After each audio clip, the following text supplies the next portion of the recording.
Hi guys, welcome back to my YouTube channel.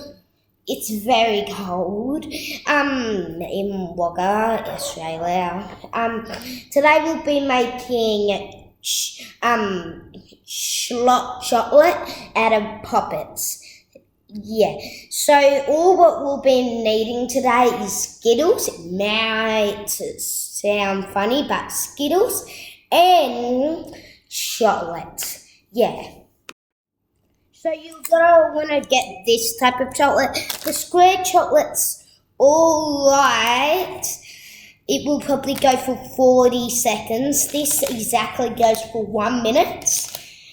Yeah.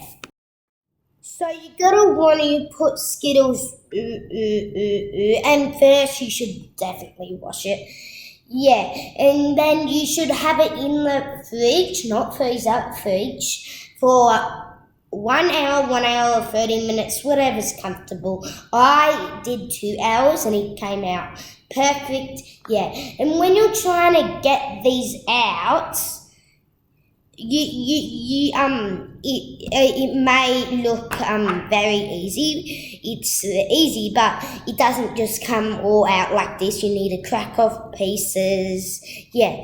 So press the subscribe button and the big fat thumbs up, and I hope you have a lovely evening. Bye.